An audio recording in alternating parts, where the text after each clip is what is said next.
पूर्णमदः पूर्णमिदं पूर्णात् पूर्णमुदच्यते पूर्णस्य पूर्णमादाय पूर्णमेवावशिष्यते।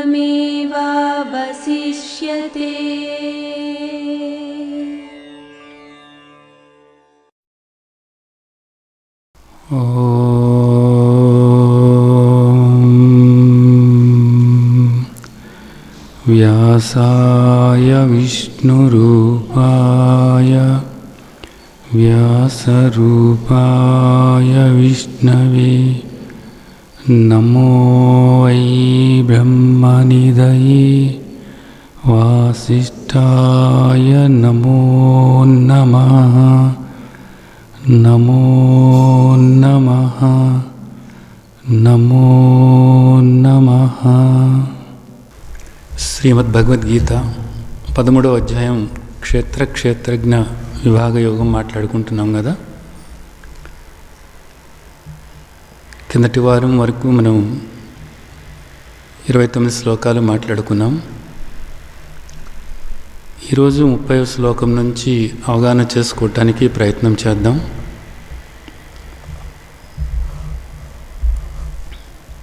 యదా భూత పృథక్ భావం ఏకమనుపశ్యతి తత ఏవ స విస్తారం బ్రహ్మ సంపద్యతే తథా. ఇక్కడ ఈ శ్లోకంలో చాలా ముఖ్యమైనటువంటి విషయాన్ని మన తండ్రి మనకు తెలియచేస్తున్నారు. చాలా ముఖ్యమైనటువంటిది. యదా భూత పృథక్ భావం ఏకమనుపశ్యతి తత ఏవ స విస్తారం బ్రహ్మ సంపద్యతే తదా. దీనికి నేను మీకు కొన్ని ఉదాహరణలు చెప్తాను. ఇక్కడ మనం కుండలు తీసుకోండి. కుండలు రకరకాలుగా ఉంటాయి కదా. అలాగే ఇక్కడ ఖాళీ ఉంది. ఇదంతా కూడా ఖాళీ. ఈ ఖాళీ అనేటటువంటిది అదే స్పేస్ అంటారు కదా. ఈ ఖాళీ అనేటటువంటిది కుండ లోపల ఉంది.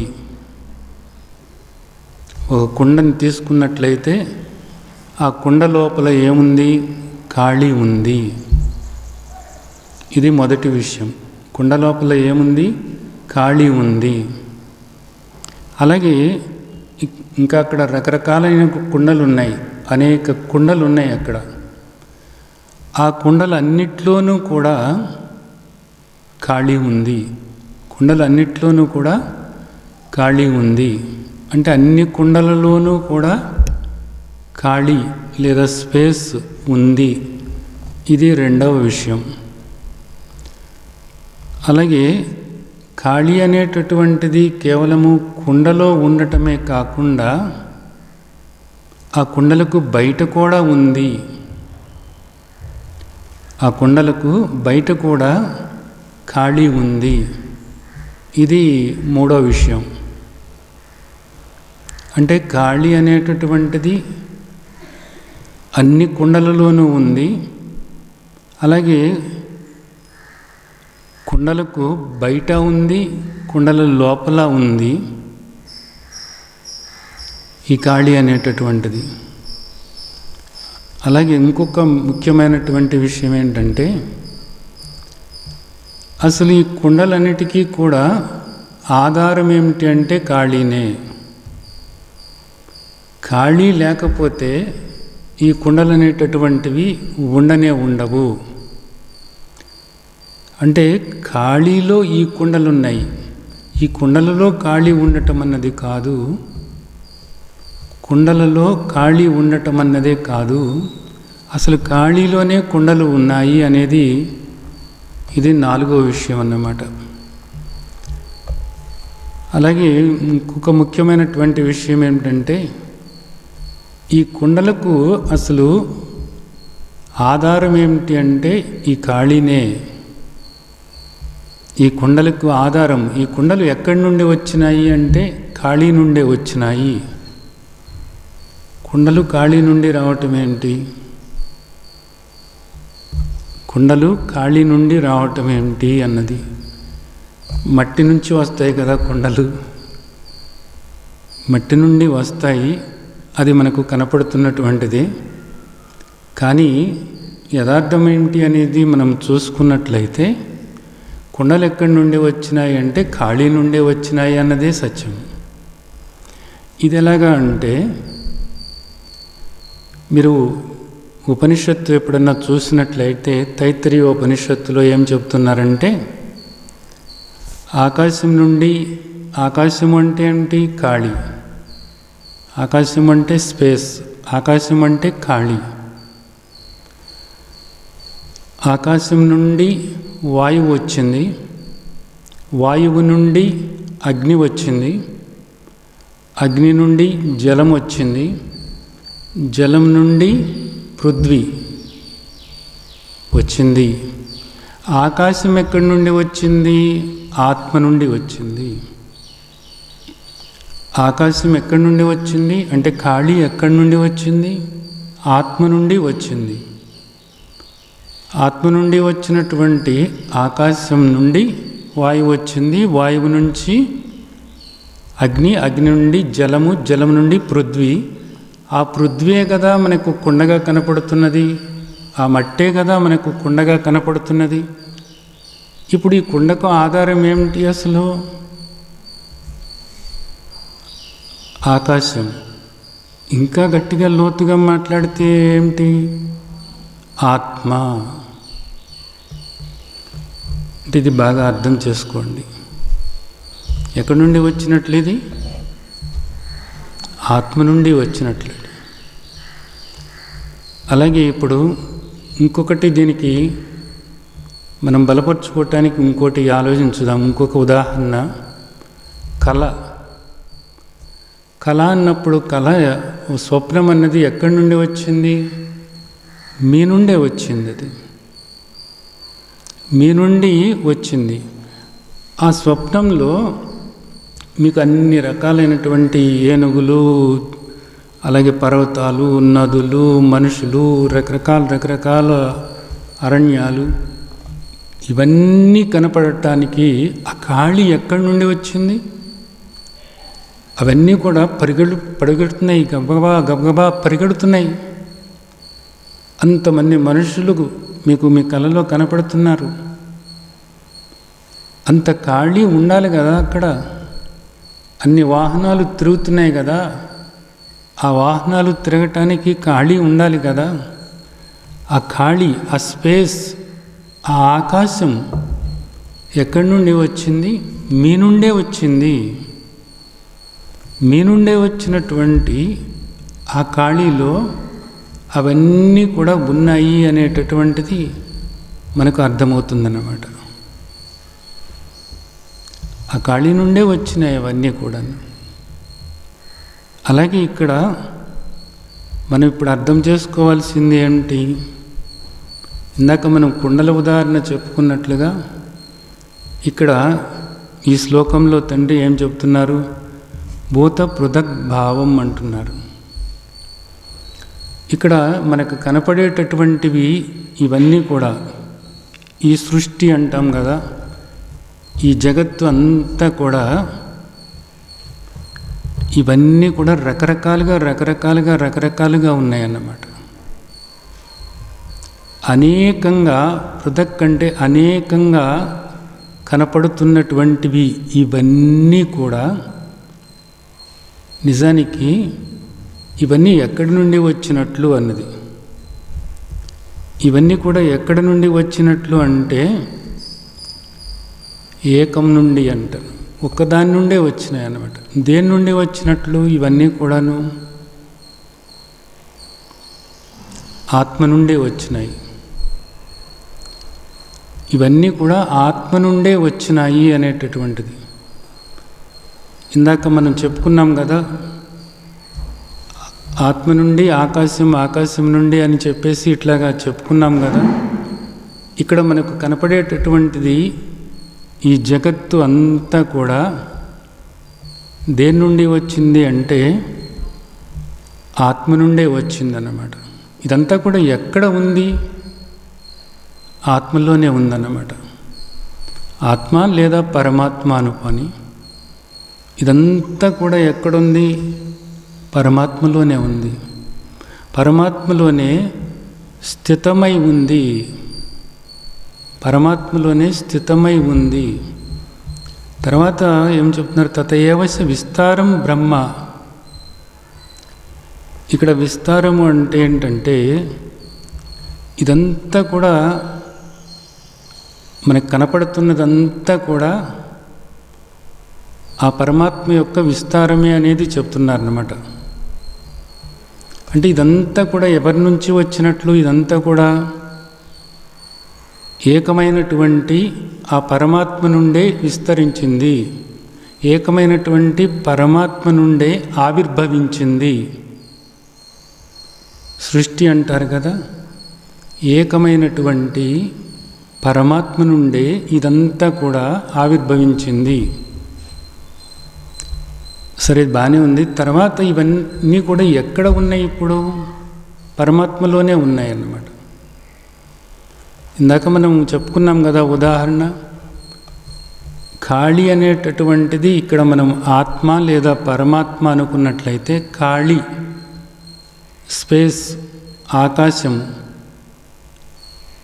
అది ఆత్మ అని మనం అనుకున్నట్లయితే ఈ ఖాళీ అంతా కూడా ఆత్మ అనుకున్నట్లయితే ఇక్కడ కనిపించే వాటి అన్నిట్లోనూ కూడా ఆత్మ ఉంది. కుండలన్నిట్లోనూ కూడా ఆత్మ ఖాళీ ఉంది అన్నాం కదా. కనిపించే అన్నిట్లోనూ కూడా ఆత్మ ఉంది. మత్త పరతరం నాణ్యత్ కించిదస్తి ధనంజయ మై సర్వమిదం ప్రోతం సూత్రే మణిగణాయివా. వీటన్నిటిలోనూ కూడా ఆత్మ ఉంది. తర్వాత ఈ కనిపించేటటువంటివి ఏవైతే ఉన్నాయో వీటన్నిటికీ బయట ఆత్మే ఉంది. అన్నిట్లోనూ ఉంది, అన్నిటికీ బయట ఉంది. అలాగే నిజానికి ఇవన్నీ కూడా ఇలా ఉండటానికి కారణం ఏమిటి అంటే ఆత్మే. ఆత్మ నుండే ఇవన్నీ కూడా ఆవిర్భవించినాయి. మీ కళలో ఎన్ని కనపడుతున్నప్పటికీ కూడా అవన్నీ కూడా మీ నుండే ఆవిర్భవించినాయి. అంటే మీ కళలో ఉన్నటువంటి ఆ జీవులన్నిటికీ కూడా సృష్టికర్త అంటారే మీరు. ఆ సృష్టికర్త ఎవరు? మీరే. మీ నుండే ఆవిర్భవించినాయి అవన్నీ, మీ నుండే విస్తరించినాయి అవన్నీ. అవన్నీ కూడా ఎక్కడ ఉన్నాయి? మీలోనే ఉన్నాయి. ఆ తర్వాత అవన్నీ కూడా ఏమవుతున్నాయి? మీలోనే లయమైపోతున్నాయి. మీ నుండే ఆవిర్భవిస్తున్నాయి, మీలోనే ఉంటున్నాయి. ఆ స్వప్న జగత్ అంతా కూడా మీలోనే ఉంటుంది. ఆ తర్వాత మీలోనే లయమైపోతుంది. మీ స్వప్న ప్రపంచానికి సృష్టి, స్థితి, లయ కారణం ఎవరు అంటే మీరే అయి ఉన్నారు.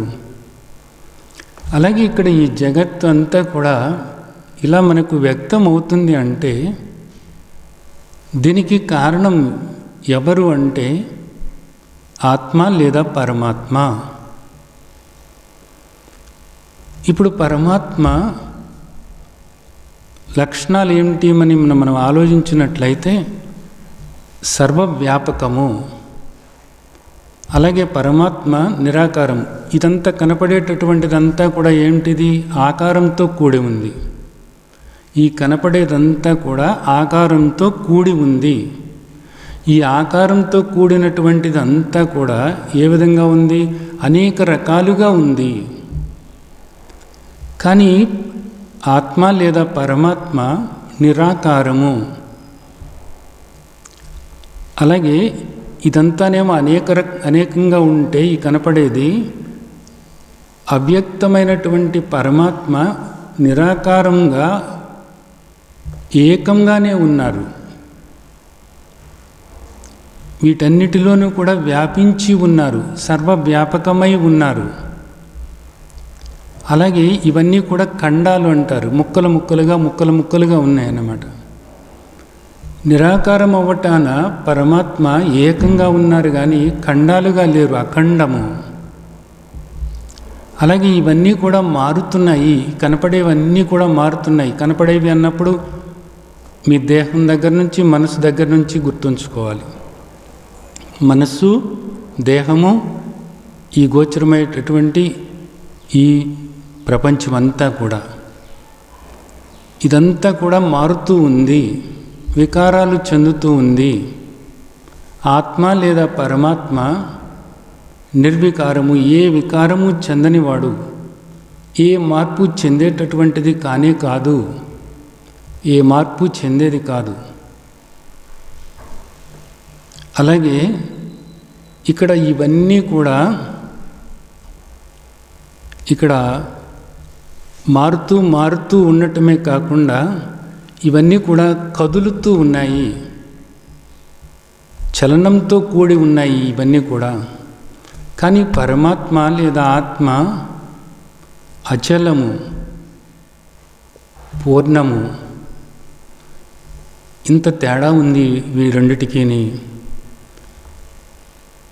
అలాంటి పూర్ణమైనటువంటి, అచలమైనటువంటి, నిరాకారమైనటువంటి, నిర్వికారమైనటువంటి పరమాత్మ లేదా ఆత్మ సర్వవ్యాపకమై ఉండటమే కాకుండా ఈ సర్వ జగత్తుకు కూడా కారణమై ఉన్నారు.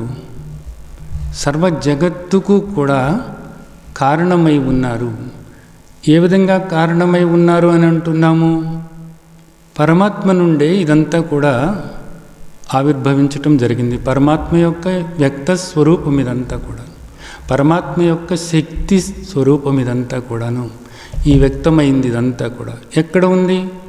ఆత్మ లేదా పరమాత్మలోనే ఉంది. ఎక్కడ లయమైపోతుంది ఇదంతా కూడా? ఆత్మ లేదా పరమాత్మలోనే లయమైపోతుంది. ఇది గుర్తుంచుకోవాల్సినటువంటి ముఖ్యమైనటువంటి విషయం అన్నమాట. ఇక్కడ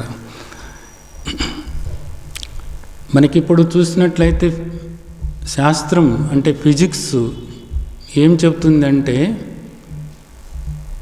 ఇక్కడ కనపడేటటువంటిది అంతా కూడా దీన్ని ఏమంటారు? ఎలిమెంట్స్ అంటారు, తర్వాత మాలిక్యూల్స్ అంటారు, యాటమ్స్, తర్వాత సబ్-అటామిక్ పార్టికల్స్. ఇలాగా మనకి శాస్త్రవేత్తలు దీన్ని పరిశీలించుకుంటూ లోతుగా వెళితే elements, molecules, atoms, sub-atomic particles ఇంకా లోతుగా వెళ్ళినప్పుడు ఇదంతా కూడా శక్తి అన్నారన్నమాట. ఈ శక్తి అనేటటువంటిది ఇదంతా కూడా తరంగాల రూపాల్లో ఉంది. అలాగే ఈ పరమాణువులన్నీ కూడా ఒకదానికొకటి ఎంతో దూరంగా ఉన్నాయి.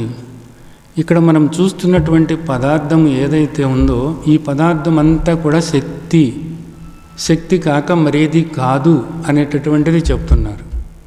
అలాగే ఈ శక్తి ఎవరిది అన్నప్పుడు శక్తివంతుడు. ఆ శక్తివంతుడు ఎవరు అంటే చైతన్యము లేదా ఆత్మ. ఇప్పుడు శాస్త్రవేత్తలు కూడా ఇదే విషయాన్ని చెప్తున్నారు. కాబట్టి ఇదంతా కూడా, ఈ జగత్తు అంతా కూడా ఎవరి నుండి ఆవిర్భవించింది అంటే ఇప్పుడు శాస్త్రవేత్తలు కూడా ఆత్మ నుండి, చైతన్యము నుండి, కాన్షియస్నెస్ నుండి వ్యక్తమైంది అనేటటువంటిది చెప్తున్నారు. ఇప్పుడు దీని అంతటికీ కూడా ఆధారం ఏమై ఉంది? ఆత్మే ఆధారమై ఉంది. ఆత్మే దీనంతటికీ కూడా ఆధారమై ఉంది అనేటటువంటిది ఇక్కడ మనం అర్థం చేసుకోవాలి. ఆత్మ కాక మరేది కూడా లేనే లేదు. ఆత్మ యొక్క శక్తి ఈ విధంగా వ్యక్తమై కనపడుతుంది. ఇది మారేటటువంటిది. ఇదంతా కూడా ఇప్పుడు ఆత్మలోనే ఉంది. దీనంతటా కూడా ఆత్మ విస్తరించి ఉంది. ఇదంతా కూడా ఆత్మ వ్యాపకమై ఉంది. వీటన్నిటిలోనూ కూడా ఆత్మే ఆత్మ కాక మరేది కూడా లేదు అనేటటువంటిది ఇది అర్థం చేసుకోవాలి. ఇంకా ఆత్మ కాక మరేది లేదు అన్నప్పుడు ఇంకొకటి లేదు, రెండవది లేదు, ఉన్నది ఆత్మే. ఆత్మ ఆత్మ అంటున్నప్పుడు అనాత్మ అనేటటువంటి శబ్దం ఒకటి వస్తుందన్నమాట. ఈ కనపడేదంతా కూడా అనాత్మ అంటారు. కనపడినటువంటిది ఏదైతే ఉందో అది ఆత్మ అంటారు. అయితే ఇక్కడ మనం అర్థం చేసుకోవాల్సింది ఏంటంటే, ఆత్మ నుండే ఈ వ్యక్తమయ్యేది, ఈ అనాత్మ అని మనం అనుకుంటున్నదంతా కూడా వ్యక్తమైంది ఆత్మ నుండే వ్యక్తమయ్యి ఆత్మ యొక్క శక్తి ఇదంతా కూడాను. ఆత్మ శివుడు అనుకుంటే ఈ వ్యక్తమైనటువంటిది ఏదైతే ఉందో ఇది ఆయన యొక్క శక్తి, శివశక్తులు అంటారు. ఈ శివశక్తులు రెండూ కూడా వేరు కాదు, ఏకమే. ఒక నాణానికి రెండు వైపులు ఎలా ఉంటాయో అదేవిధంగా ఆత్మకు ఉన్నటువంటి ఈ వ్యక్తము అవ్యక్తాలు అంతే. ఆత్మే యథార్థమైనటువంటి స్వరూపత, ఆత్మ అవ్యక్తము. స్వరూపత ఆత్మ అవ్యక్తము, నిరాకారము, నిరంజనము, సర్వవ్యాపకము. కానీ ఆత్మ యొక్క శక్తి ఇదంతా విభూతి అంటారన్నమాట. ఈ కనిపించేదంతా కూడా వ్యక్తము, ఇది అనేకము, ఇది మారేటటువంటిది, ఇది వికారాలు చెందేటటువంటిది. ఇదంతా కూడాను ఇది బాగా అర్థం చేసుకోవాల్సినటువంటి ముఖ్యమైనటువంటి విషయం ఈ శ్లోకంలో. తర్వాత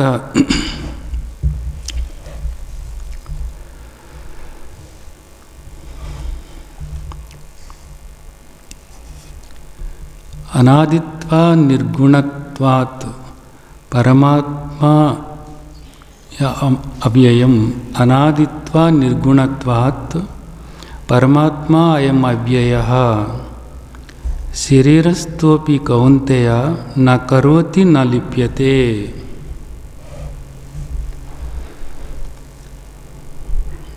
ఇక్కడ ఒక ముఖ్యమైనటువంటి మళ్ళా ఒక విషయాన్ని మనం అర్థం చేసుకోవాలి.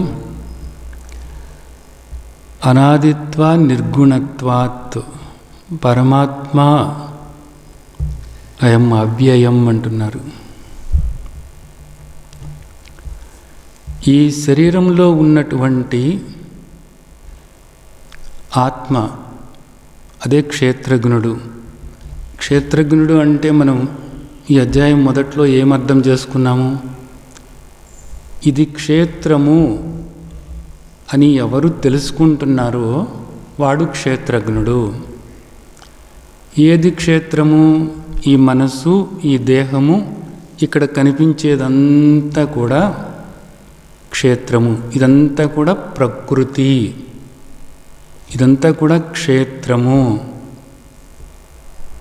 ఇదంతా కూడా వికారాలు చెందేటటువంటిది, మారేటటువంటిది.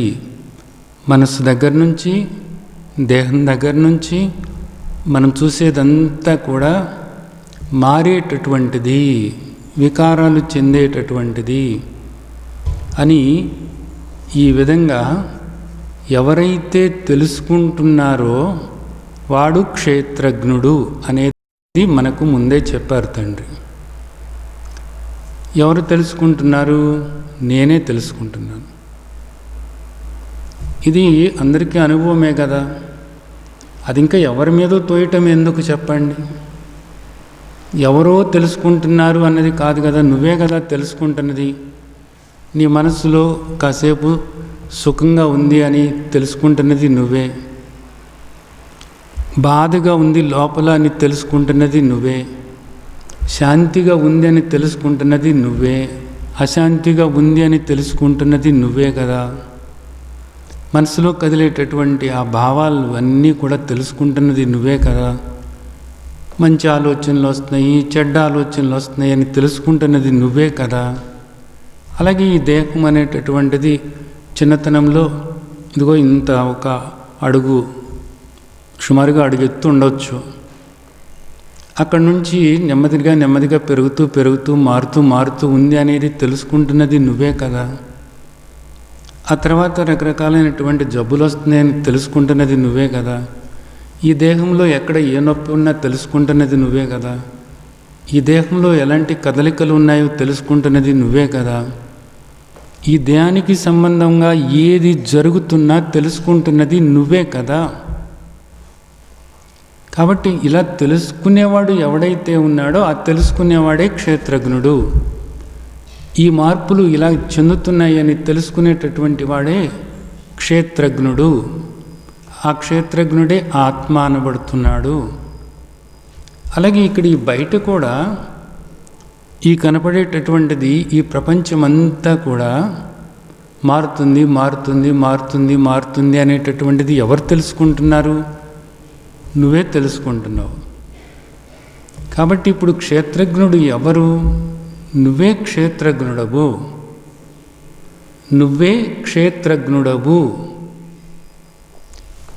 ఆ క్షేత్రజ్ఞుడినే ఏమన్నారు? పురుషుడు అన్నారు. అలాగే ఇదంతా తెలుసుకునేటటువంటిదంతా కూడా ఏమన్నారు? క్షేత్రము అన్నారు. ఆ క్షేత్రాన్ని ఏమన్నారు? ప్రకృతి అన్నారు. అంటే ఆ పదాలు మారినాయి కానీ క్షేత్రము క్షేత్రజ్ఞుడు, అలాగే ప్రకృతి పురుషుడు. అలాగే ఆ పురుషుణ్ణి ఏమన్నారు? ఆ తెలుసుకునేవాడిని ఏమన్నారు? ఆత్మ అన్నారు అన్నమాట. అలాగే అన్ని క్షేత్రాల్లోనూ ఉన్నటువంటి వాడిని ఏమన్నారు అంటే పరమాత్మ అన్నారు. అంటే ఇప్పుడు ఎవరికి వాళ్ళే ఒకటి ఆలోచించండి. ఈ దేహంలో ఉండి ఇది దేహం అని తెలుసుకుంటున్నటువంటిది ఎవరు? నేనే. కాబట్టి నేను క్షేత్రజ్ఞుడు, కాబట్టి నేను ఆత్మను. అలాగే ఇక్కడ ఇంతమంది ఉన్నారు. అందరి దేహాల్లోనూ కూడా ఉన్నది నేను అనుకుంటున్నటువంటి ఆ క్షేత్రజ్ఞుడే కదా. అన్ని దేహాల్లోనూ ఉండి తెలుసుకుంటూనే ఉన్నాడు. ఇక్కడ ప్రతిదాన్ని కూడా గమనిస్తున్నది ఎవరు? క్షేత్రజ్ఞుడే. ప్రతిదాన్ని తెలుసుకుంటున్నది ఎవరు? క్షేత్రజ్ఞుడే. ఆ క్షేత్రజ్ఞుడే ఆత్మ. ఆ క్షేత్రజ్ఞుడే ఆత్మ.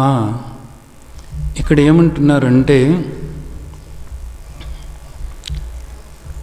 ఆ క్షేత్రజ్ఞుడు, శరీరంలో ఉన్నటువంటి క్షేత్రజ్ఞుడు ఎవరో కాదు, పరమాత్మే అంటున్నారు.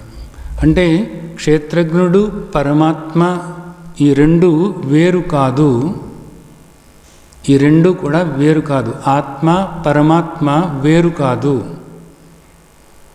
ఎందుకని? ఈ తెలుసుకునేటటువంటి వాడు లేదా ఈ క్షేత్రజ్ఞుడు లేదా ఈ పురుషుడు పరమాత్మే అనబడుతున్నాడు అన్నది మనకు శ్రీమద్ భగవద్గీతలో ఇక్కడ 22వ శ్లోకంలో ఇప్పుడే ఇక్కడ మనకి తండ్రి చెప్పారు. పరమాత్మేతి చాప్యుక్తో దేహేస్మిన్ పురుష పరా. ఈ దేహంలో ఉన్నటువంటి పురుషుడు ఎవరో కాదు, పరమాత్మే. సరే, పరమాత్మే ఈ దేహంలో ఒక పరమాత్మ ఉన్నాడు, ఆ దేహంలో ఒక పరమాత్మ ఉన్నాడు. ఇన్ని దేహాల్లో ఇందరు పరమాత్మ ఉన్నారా? అలా ఉండరు. ఎందుకని? ఏకం అనుపశ్యతి. అందరినీ కూడా ఏకంగా చూడు. ఖాళీ అనేటటువంటిది ఒక్కటే. ఆ కుండలో ఖాళీ వేరు, ఈ కుండలో ఖాళీ వేరు, ఈ కుండలో ఖాళీ వేరు, ఈ హాల్లో ఖాళీ వేరు, ఆ గదిలో ఖాళీ వేరు, ఆ గదిలో ఖాళీ వేరు. ఇన్ని రకాల ఖాళీలు ఉండవు, ఇన్ని రకాల నిరాకారాలు ఉండవు, ఇన్ని రకాల నిరాకారాలు ఉండదు. ఒకే నిరాకారం. ఇన్ని రకాల ఆకాశాలు ఉండవు. ఉన్నది ఒకే ఆకాశం. ఉన్నది ఒకే ఆకాశం. ఉన్నది ఒకే ఖాళీ. అన్నిట్లోనూ ఉన్నటువంటిది ఒకే ఒక్క ఖాళీ. అన్నిట్లోనూ ఉన్నటువంటిది ఒకే ఒక్క ఆత్మ. అన్ని రకాల ఆత్మలు లేవు. ఆ ఆత్మే, ఆ పురుషుడే ఆ క్షేత్రజ్ఞుడే పరమాత్మ అనబడుతున్నాడు. క్షేత్రజ్ఞుడు అన్న, ఆత్మ అన్న, పురుషుడు అన్న ఒక్కళ్ళే. అందరిలోనూ కూడా ఉన్నటువంటి ఆ క్షేత్రజ్ఞుణ్ణి లేదా ఆ పురుషుణ్ణి పరమాత్మ అని ఆ విధంగా పిలుచుకోవటం జరుగుతుంది. అంతేకాని ఇప్పుడు ఇక్కడ మనం బయట ఖాళీ అంటున్నాం. అలాగే ఒక గదిలో ఖాళీ ఉన్నప్పుడు గదిలో ఖాళీ అంటున్నాం. రెండు మాటలు వచ్చినాయి ఇక్కడ. బయట ఖాళీ, గదిలో ఖాళీ. బయట ఖాళీ గదిలో ఖాళీకి ఏమన్నా వేరుగా ఉందా? గది కట్టేవాళ్ళు ఖాళీని ఏమన్నా తయారు చేశారా? ఖాళీ ముందే ఉంది. ఖాళీ ముందే ఉంది. ఖాళీ ఉంది కాబట్టే గది వచ్చింది. ఖాళీ ఉంది కాబట్టే గది వచ్చింది అక్కడకు. ఖాళీ ఉంది కాబట్టి గోడలు కట్టావు కాబట్టి నువ్వు గదిలో ఖాళీ అని నువ్వు అంటున్నావు, మాట వరుసకు అంటున్నావు అంతే. కానీ బయట ఖాళీకి గదిలో ఖాళీకి ఏ తేడా కూడా లేనేలేదు. ఉన్నది ఒకే ఖాళీ. ఇది బాగా అర్థం చేసుకోండి. సర్వవ్యాపకమైనటువంటి ఆత్మలోకి దేహాలు వచ్చినాయి అంతే. దేహంలోకి ఆత్మ రావటం కాదు. సర్వవ్యాపకమైనటువంటి ఆత్మ నుండి దేహాలు ఆవిర్భవించినాయి అంతే. కాబట్టి ఆత్మ సర్వవ్యాపకం కాబట్టి దేహాల్లో కూడా ఉంటుంది. గదుల్లో ఖాళీ సర్వవ్యాపకం కాబట్టి, ఆకాశం సర్వవ్యాపకం కాబట్టి గదుల్లోనే ఉంటుంది, బయట ఉంటుంది, లోపల ఉంటుంది. ఆకాశం లేనిది అసలు ఇవన్నీ కూడా ఉండవు. వీటన్నిటికీ కూడా ఈ అస్తిత్వాన్ని ఇస్తున్నది ఏది అంటే ఆకాశం. ఆకాశం అవకాశాన్ని కలిగిస్తుంది వీటన్నిటికీ కూడాను. అలాగే ఇక్కడ ఆత్మ వీటన్నిటికీ కూడా అవకాశాన్ని కలిగిస్తుంది అన్నది అర్థం చేసుకోవాలి. అయితే ఇక్కడ మనకి తండ్రి ఏం చెప్తున్నారు?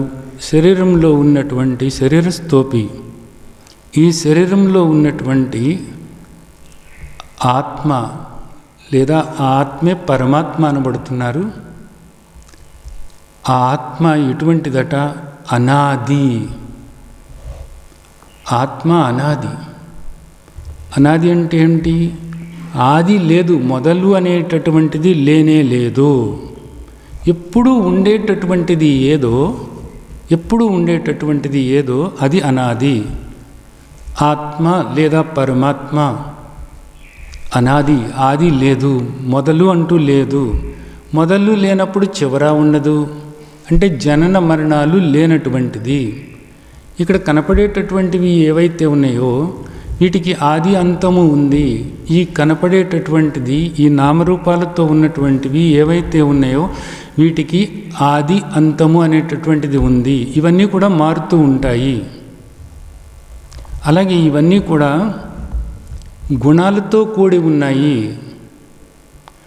సత్వ రజ తమో గుణాలతో కూడి ఉన్నాయి. ఇవన్నీ కూడా ఈ గుణాలతో కూడినటువంటివి. ఇవన్నీ కూడా వికారాలు చెందుతూ ఉంటాయి, మార్పులు చెందుతూ ఉంటాయి. కానీ ఆత్మ లేదా పరమాత్మ, ఆత్మ ఏ గుణము లేనటువంటిది. ఆత్మ ఏ గుణము కూడా లేనటువంటిది, నిర్గుణము. అనాది, తర్వాత నిర్గుణము, ఏ గుణము లేనటువంటిది ఆత్మ. తర్వాత అవ్యయము, ఇది మూడో మాట ఇక్కడ చెప్తున్నారు. వ్యయము అంటే నాశనం కానటువంటిది, అంటే మరణము అనేటటువంటిది లేనటువంటిది, నశింపు అనేటటువంటిది లేనటువంటిది. అటువంటి క్షేత్రజ్ఞుడు, అటువంటి వాడు ఈ క్షేత్రజ్ఞుడు, అటువంటి వాడు ఈ పురుషుడు. ఎక్కడ ఉన్నాడు ఈ పురుషుడు? శరీరస్థోపి కౌంతేయ, ఈ దేహంలో ఉన్నాడు ఆ పురుషుడు. ఈ దేహంలో ఉన్నటువంటి అనాది అయినటువంటి, నిర్గుణుడైనటువంటి, ఏ గుణాలు లేనటువంటి, అలాగే అవ్యయుడైనటువంటి, నాశనం కానటువంటి వాడైనటువంటి ఈ ఆత్మ లేదా ఈ క్షేత్రజ్ఞుడు లేదా ఈ పురుషుడు పరమాత్మ అనబడుతున్నాడు అన్నది మనకు భగవద్గీతలో తండ్రి చెప్తున్నారు. అంతకుముందు చెప్పారు 22లో, ఇప్పుడు మళ్ళీ అదే మాట ఇక్కడ కూడా మాట్లాడుతున్నారు. ఇప్పుడు దీన్ని రెండుగా ఇంకా చూడకూడదు, అది అర్థం చేసుకోవాల్సినటువంటి విషయం. ఇప్పుడు ఈ దేహంలో ఉన్నటువంటి ఈ ఆత్మ సర్వవ్యాపకమై ఉంది. ఇవన్నీ కూడా ఈ దేహం ఇలా పనిచేయటానికి కారణం ఏమిటి? నిజానికి ఈ ఆత్మ లోపల ఉండటం వల్లనే, ఈ క్షేత్రజ్ఞుడు లోపల ఉండటం వల్లనే. క్షేత్రాలు వేరువేరుగా ఉండవచ్చు, క్షేత్రాలు మారుతూ ఉండవచ్చు, వాటికి రకరకాలైనటువంటి గుణాలు ఉంటూ ఉంటాయి. ఆ గుణాల ప్రకారంగా అవి ప్రవర్తిస్తూ ఉండవచ్చు. దీనికి మనం ఒక ఉదాహరణ మళ్ళీ ఇక్కడ చెప్పుకుందాము. ఇక్కడ మనం చూసినట్లయితే మనం ఇక్కడ బల్బు లైట్ చూస్తున్నాము, ఫ్యాన్ చూస్తున్నాము, అలాగే ఫ్రిడ్జ్ ఉంది, ఏసీ ఉంది, తర్వాత మనకి మిక్సీ ఉంది, గ్రైండర్ ఉంది, హీటర్ ఉంది, ఇలాగ ఎన్నో ఉన్నాయన్నమాట వస్తువులు. ఇవన్నీ కూడా రకరకాలుగా ఉంటాయి. అనేక కంపెనీలు తయారు చేసినటువంటివి అనేక రకాలుగా ఉంటాయి. అలాగే వీటన్నిటి యొక్క పనితీరు కూడా వేరు. బల్బులు అనేటటువంటివి ఏవైతే ఉన్నాయో వాటి నుంచి మనకి వెలుగు వస్తూ ఉంటుంది, ఏసీ నుండి చల్లదనం వస్తూ ఉంటుంది, అలాగే ఫ్రిడ్జ్ దానిలో పెట్టిన వాటిని చల్లబరుస్తూ ఉంటుంది, గ్రైండర్లో వేసుకున్నప్పుడు అది దానిలో వేసిన పదార్థాన్ని రుబ్బుతూ ఉంటుంది, మిక్సీలో వేసుకున్నప్పుడు అంతే. అలాగే ఇప్పుడు వాషింగ్ మెషిన్స్ ఉన్నాయి, వాటిల్లో బట్టలు వేసుకున్నప్పుడు ఆ బట్టల్ని అవి గుంజుతూ ఉంటాయి. కానీ వీటన్నిటిలోనూ ఉన్నటువంటిది, ఇవన్నీ కూడా పనిచేయటానికి కారణమైనటువంటిది ఒక్కటే, అది మారదు. దాన్ని రకరకాల కంపెనీలు వాళ్ళు రకరకాలుగా తయారు చేయటానికి కుదరదు. ఇక్కడ ఈ వస్తువులు అనుకోండి, ఇప్పుడు గ్రైండర్లు ఉన్నాయి, 10-15 కంపెనీలు వాళ్ళు తయారు చేయవచ్చు. ఫ్యాన్లు ఉన్నాయి, 10-15 కంపెనీలు వాళ్ళు తయారు చేయవచ్చు. రకరకాలుగా తయారు చేయవచ్చు. కానీ వీటన్నిటిలోనూ ఉండి ఇవన్నీ కూడా పనిచేయటానికి ఆధారమైనటువంటివి ఏది అంటే ఒక్కటే, అది ఎలక్ట్రిసిటీ, విద్యుత్. అది మారదు. ఇవి పనిచేస్తూ ఉండవచ్చు, పని చేయకపోవచ్చు, చెడిపోవచ్చు, తుప్పట్టవచ్చు, నాశనం అవ్వచ్చు, ఇరిగిపోవచ్చు, ఒక్కొక్కసారి డబ్బని మీద మన కింద పడి మన మీదే పడవచ్చు, ఏదైనా జరగవచ్చు వీటిల్లో. కానీ కరెంటు అలా కాదు, ఎప్పుడూ ఒకేలాగా ఉంటుందన్నమాట. వీటన్నిటిలోనూ మనకు కనపడకుండా ఉన్నటువంటిది అది. ఇప్పుడు మనం చూసినట్లయితే ఆత్మ అన్నిట్లోనూ కూడా నిరాకారమై ఉంది, ఇక్కడ సర్వవ్యాపకమై ఉంది. కానీ మనం గుర్తించటం లేదు. శరీరం అంతా కూడా వ్యాపించి ఉన్నప్పటికీ కూడా మనం గుర్తించటం లేదు. ఇప్పుడు ఇక్కడ మీరు ఇదేమిటి, ఇక్కడ ఏముంది, నా చేతిలో ఏముంది అని అంటే మీరేం చెప్తారు? ఒక రాయి ఉంది అంటారు, ఒక చిన్న రాయి ఉంది అంటారు. ఇంకా ఏమన్నా ఉందా అంటే ఏం లేదు, రాయే అంటారు. కానీ ఒక ముఖ్యమైనటువంటిది ఒకటి ఉంది ఇక్కడ. ఏది ఉంది ఇక్కడ? ప్రకాశము అనేటటువంటిది, వెలుగు అనేటటువంటిది ఒకటి ఉంది. ఈ వెలుగు అన్నది లేకపోతే ఇది కనపడదు. వెలుగు అనేటటువంటిది లేకపోతే ఇది మీకు కనపడదన్నమాట. కానీ మనం ఈ వెలుగును పట్టించుకోవటం లేదు. ఆ వెలుగు వల్ల మనం ఏది చూస్తున్నామో దాన్నే పట్టించుకుంటున్నాము. వెలుగు వల్ల, ఆ ప్రకాశం వల్ల మనం దేన్ని చూస్తున్నామో దాన్నే పట్టించుకుంటున్నాం, కానీ వెలుగును పట్టించుకోవటం లేదు. అలాగే ఇక్కడ అవ్యయుడైనటువంటి, అనాది అయినటువంటి, నిర్గుణుడైనటువంటి ఆ క్షేత్రజ్ఞుడు లోపల ఉంటే, సర్వవ్యాపకమై లోపల బయట అంతా కూడా ఉన్నా, అలాగే ఈ దేహంలో ఉండి ఈ దేహం పనిచేయటానికి కారణభూతమై ఉన్నా కానీ అది యథార్థంగా నా స్వరూపమే నేనే అనేది తెలుసుకోకుండా ఈ దేహమే నేను అనుకుంటూ ఈ మారేటటువంటిది వ్యయమయ్యేటటువంటిది గుణాలతో కూడినటువంటిది, వికారాలు చెందేటటువంటిది, మరణించేటటువంటిది నేను అనుకుంటూ ఇక్కడ ఈ దుఃఖమంతా కూడా అనుభవిస్తున్నారు. కాబట్టి ఇక్కడ మనం ఈ శ్లోకంలో అర్థం చేసుకోవాల్సిందేంటి? ఈ దేహంలో ఉన్నప్పటికీ కూడా, ఈ దేహంలో నేను ఉన్నప్పటికీ కూడా ఎవరిని? నేను క్షేత్రజ్ఞుడినైనటువంటి నేను ఈ దేహంలో ఉండి ఏం చేస్తున్నట్లు? ఈ దేహము వికారాలు చెందుతుంది అని నేను గమనిస్తూ ఉన్నాను అంతే. ఇది మనకు మొదటే చెప్పారు ఆయన. ఇక్కడ ఏం చెప్తున్నారు? నా కరోతి నా లిప్యతే, ఈ 2 పదాలు మరలా మనకు చెప్పారు ఇక్కడ. నా కరోతి, నేను ఏం చేయటం లేదు. కరెంటు ఇప్పుడు ఒక మిక్సీలో ఉందనుకోండి, అక్కడ తిరుగుతున్నది ఏది? మిక్సీ. కరెంటు తిరగటం లేదు. కరెంటు ఉండటం వల్ల ఆ మిక్సీ లేదా గ్రైండరు అనేటటువంటిది తిరుగుతుంది. కానీ కరెంటు తిరిగేది కాదు, కరెంటు కర్త కాదు. అలాగే అక్కడ ఆ మిక్సీలో మనం ఏదన్నా వేసినట్లయితే అదంతా కూడా దానికి అంటుకుంటుంది. అది మెత్తగా రుబ్బవచ్చు లేదా గట్టిగా రుబ్బవచ్చు. ఒక్కోసారి అది చెడిపోవచ్చు, ఒక్కోసారి తుప్పు పట్టవచ్చు, ఒక్కోసారి ఏదో కాలిపోవచ్చు.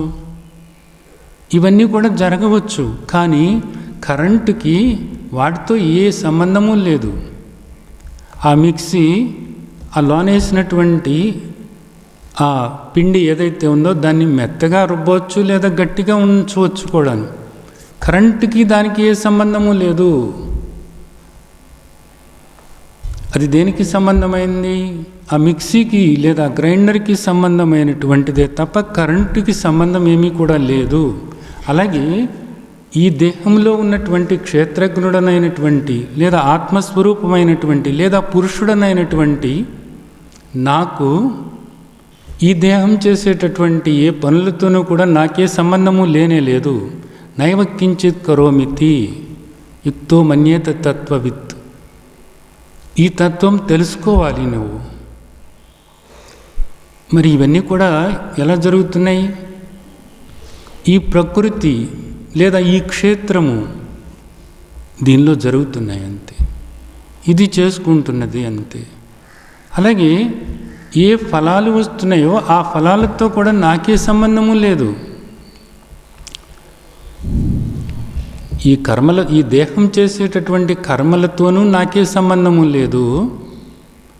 ఈ దేహం చేసే కర్మల వల్ల ఏ ఫలాలు వస్తున్నాయో ఆ ఫలాలతోనూ కూడా నాకే సంబంధము లేదు. నేను అసంగుడనై ఉన్నాను. నా కరోతి నా లిప్యతే, నేను దీనికి అంటుకునేవాడిని కాదు.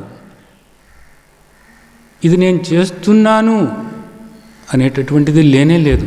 ఇది నేను పొందుతున్నాను అన్నది అంతకన్నాను లేనే లేదు. నేను చేసేవాడిని కాదు, నేను పొందేవాడిని కాదు. నేను కేవలము సాక్షినై ఉన్నాను, నేను కేవలము ద్రష్టనై ఉన్నాను. ఇది యథార్థమైనటువంటి నా స్వరూపము. నేను మరణించేవాడిని కాదు, నేను ఏ వికారాలు చెందేవాడిని కాదు. నేను క్షేత్రజ్ఞుడనై ఉన్నాను, నేను ఆత్మస్వరూపమై ఉన్నాను. అహం ఆత్మ, అహం బ్రహ్మాస్మి, అహం ఆత్మ చిదానందరూపం శివోహం. ఇది సాధన. ఈ సాధన చేసినప్పుడు మీరు ముక్తులు, మీకే బంధము లేదు, మీరు చేసేవాళ్ళు కాదు, మీరు కర్త కాదు, అలాగే మీరు భోక్త కాదు, మీరు దేనితోనూ కూడా సంగమించేవాళ్ళు కానే కాదు. ఏ వికారము చెందేవాళ్ళు కాదు అని ఆ విధంగా యథార్థమైనటువంటి మీ స్వరూపాన్ని మీరు గ్రహించగలుగుతారు. అప్పుడు మీకు ఒక గొప్ప విషయం తెలుస్తుంది. ఏమిటి? శ్రీమద్ భగవద్గీతలో మనకు మన తండ్రి 2వ అధ్యాయంలో చెప్పారు, నాను శోషితుమర్హసి నత్వం శోషితుమర్హసి, నీవు దుఃఖపడేవాడివి కాదు అన్నది. ఏమిటి ఇక్కడ నాకు దుఃఖం అనుభవం అవుతుంటే దుఃఖపడేవాడిని కాదంటారేంటి ఈయన అని అనిపించింది అప్పుడు కదా. ఇప్పుడు ఆలోచించండి, ఏది దుఃఖపడేటటువంటిది? ఇక్కడ మనస్సు దుఃఖపడుతుంది. బాధపడుతున్నది ఏది? మనస్సు బాధపడుతుంది. దుఃఖపడేది ఏది? మనస్సు. నొప్పి దేనికి సంబంధమైంది? దేనికి సంబంధమైనటువంటిది. ఆకలి దప్పిక దేనికి సంబంధమైనటువంటిది? ప్రాణానికి సంబంధమైనటువంటిది. ఈ వికారాలన్నీ కూడా దేనికి సంబంధమైనటువంటివి? దేనికి సంబంధమైనటువంటివి. సుఖ దుఃఖాలన్నవి మనసుకు సంబంధమైనటువంటి. ఈ మార్పులన్నీ కూడా మనసుకు సంబంధమైనటువంటి. పనిచేసేటటువంటిది ఏది? ఈ ప్రకృతి అంటే ఈ దేహము అంటే ఈ క్షేత్రము. నేనేం చేస్తున్నట్లు, యథార్థమైనటువంటి నేనేం చేస్తున్నట్లు గమనిస్తూ ఉన్నానంతే. నేను చేసేవాడిని కాదు. నైవకించిత్ కరోమితి, నేను చేసేవాడిని కాదు. నేను కర్తను కాదు, భోక్తను కాదు. ఆ ఫలాలతో నాకే సంబంధము లేదు. బాధపడుతున్నది ఏది? మనస్సు. కాబట్టి నేను బాధపడేవాడిని కాదు. దుఃఖపడుతున్నది ఏది? మనస్సు. మనస్సు దుఃఖపడుతున్నది నేను కాదు. తండ్రి చెప్పినది 2వ అధ్యాయంలో తండ్రి చెప్పినటువంటిది, నాను శోషితుమరసి నత్వం శోషితుమరసి, నీవు దుఃఖపడేవాడివి కాదు అన్నది ఇదిగో ఇప్పుడు నాకు అర్థమవుతుంది. నేను దుఃఖపడేవాడిని కాదు. దుఃఖపడనిటువంటి నేనుగానే ఉండాలి అంతే. దుఃఖపడేదాంతో సంగమించటం కాదు. దుఃఖపడేది నేను అనుకోవటం కాదు. మరణించేది నేను అనుకోవటం కాదు. మారేది నేను అనుకోవటం కాదు. మారినటువంటి నేను దుఃఖపడేవాడిని కాదు, మరణించేవాడిని కాదు. నేను శాశ్వతమై ఉన్నాను. మనకి ఇంకా అవగాహన కలగటానికి ఇప్పుడు ఒక 2 ఉదాహరణలు చెప్తున్నారు. తర్వాత 2 శ్లోకాల్లో మనకి బాగా అర్థమవటానికి 2 ఉదాహరణలు చెప్తున్నారు తండ్రి. యదా సర్వగతం సౌక్ష్మ్యాత్ ఆకాశం నోపలిప్యతే సర్వత్ర అవస్థితో దేహే తదాత్మా నోపలిప్యతే. ఇక్కడ ఈ శ్లోకంలో ఆకాశాన్ని ఉదాహరణగా మనకు చెప్తున్నారు. ఇందాక మనం ఆకాశం గురించి మాట్లాడుకున్నాము. కానీ ఇక్కడ తండ్రి ఈ శ్లోకంలో మళ్ళా ఆకాశాన్ని మనకు ఉదాహరణగా మనకు చూపిస్తున్నారు. తర్వాత శ్లోకంలో కూడా ఒక ఉదాహరణ చెప్తున్నారు. ఆ ఉదాహరణ సూర్యప్రకాశం అన్నమాట. సూర్యుని యొక్క తేజస్సు. 2 ఉదాహరణలు. ఈ 2 కూడా చాలా ముఖ్యమైనటువంటి ఉదాహరణలు అన్నమాట. అంటే యథార్థమైనటువంటి మీ స్వరూపాన్ని తెలుసుకోవటానికి ఈ ఉదాహరణలే గుర్తు చేసుకుంటూ ఉండాలన్నమాట. ఉదాహరణలు పదే పదే గుర్తు చేసుకుంటే తప్ప మిమ్మల్ని మీరు స్థిరపరచుకోవటం అనేది కుదరదు. ఎందుకంటే మనస్సు ప్రతిసారి కూడా నేను దేహమే అనేటటువంటి భావనే దానికి తెలిసినటువంటిది. ఆ పాత వాసనలన్నీ కూడా దేహానికి సంబంధమైన వాసనలే ఉంటాయన్నమాట. కాబట్టి ఉదాహరణను గుర్తు చేసుకుంటూ ఆ భావనను మీరు ఏర్పరచుకుంటూ ఉన్నప్పుడు యథార్థమైనటువంటి మీరుగా ఉండటానికి కుదురుతుంది. ఇప్పుడు గట్టిగా ఒక నిర్ణయం తీసుకోండి, నేను ఆత్మస్వరూపమై ఉన్నాను అని ఆత్మగా మీ గురించి మీరు ఆలోచించుకుంటూ ఉండండి. మీ నుండే ఇదంతా వచ్చింది అనేటటువంటిది తండ్రి ఇక్కడ చెప్పారు కదా మనకి భగవద్గీతలో. మీలోనే ఉంది. 2 ఆత్మలు 3 ఆత్మలు లేవు. ఆత్మ వేరుగా పరమాత్మ వేరుగా లేరు. ఉన్నది ఒకే ఆత్మ. అదే కాన్షియస్నెస్ అంటున్నారు. అదే బ్రహ్మము అంటున్నారు. బ్రహ్మ ఈ 4 శిరస్సులున్న బ్రహ్మ కాదు. బ్రహ్మ అంటే సర్వవ్యాపకము, పెద్దది అని అన్నమాట. ఏ మాట అనుకున్నప్పటికీ కూడా ఉన్నది అది ఒక్కటే, రెండు కానే కాదు. కాబట్టి ఆత్మగా నిరంతరం కూడా మీ స్వరూపము ఏదైతే ఉందో ఆ స్వరూపాన్ని గుర్తు చేసుకుంటూ ఉండటము, అలాగే ఈ దేహంలో ఉండి ఆత్మగా మీరు ఏం చేస్తున్నట్లు అంటే ఈ దేహం దాని పనులు అది చేసుకుంటూ ఉంటే నేనేం చేయటం లేదని ఆ దేహ కదలికలను చూస్తూ ఉన్నారు, మనసులో కదలాడేటటువంటి ఆలోచనలను గమనిస్తూ ఉన్నారు. ఇది మనకు తండ్రి 2వ అధ్యాయంలోనే మనకు చెప్పారు కూడా. మాత్రా స్పర్శాస్తు కౌంతేయ శీతోష్ణ సుఖ దుఃఖద ఆగమ అపాయిను అనిత్య తాం స్థితిక్షస్వ భారత అని.